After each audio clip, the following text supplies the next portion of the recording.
വരുന്ന ആളുകൾ തന്നെ, ഇവരുടെ വിഭാഗത്തിൽപ്പെടുന്ന ആളുകൾ തന്നെ ആശമാരുണ്ടായിരുന്നു. നമ്മുടെ ഈ സെക്രട്ടേറിയറ്റിന് മുൻപിൽ 100 ദിവസത്തിന് മുകളിൽ സമരം ചെയ്തവരുണ്ടായിരുന്നു. അവരുടെ അടുത്തേക്കൊന്ന് പോകാനോ ഒരു തുള്ളി വെള്ളം കൊണ്ട് കൊടുക്കാനോ ഈ പറയുന്ന തീവ്ര ഫെമിനിസ്റ്റുകളെ കണ്ടില്ല.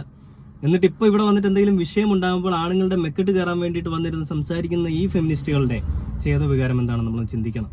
അപ്പോൾ ആ വീഡിയോയിൽ ആ ചോദ്യം ചോദിക്കുമ്പോൾ എന്താണ് ഐശ്വര്യ പറയുന്നത് കണ്ടു നോക്കാം. വിളിച്ചിട്ടുണ്ടെന്നുണ്ടെങ്കിൽ ഞാൻ അയക്കെതിരെ സാക്ഷിയും പറയും, അയാളെ അകത്താക്കുകയും ചെയ്യും, അയക്ക് വേണ്ടി നിൽക്കുകയും ചെയ്യും. ഞാൻ എൻ്റെ അച്ഛനെതിരെ 28 പേർക്കെതിരെ ഞാൻ കേസ് കൊടുത്തു. സ്വന്തം എൻ്റെ അച്ഛനായാലും എൻ്റെ അനിയനായാലും ശരി ഷിംജിതയുടെ സ്ഥലത്താണെങ്കിൽ ഞാൻ അവിടെ നിൽക്കത്തുള്ളൂ. അല്ലാതെ എനിക്ക് വേറെ ഇമോഷൻ സാധനം പിടിക്കേണ്ട ആവശ്യമില്ല. സ്ത്രീകളുടെ അടുത്ത് അനാവശ്യമായിട്ട് ഇടപെടുന്ന അത് ആരായാലും, അത് പുരുഷന്റെ അടുക്കലാണെങ്കിൽ അതിന്റെ ആവശ്യമില്ല.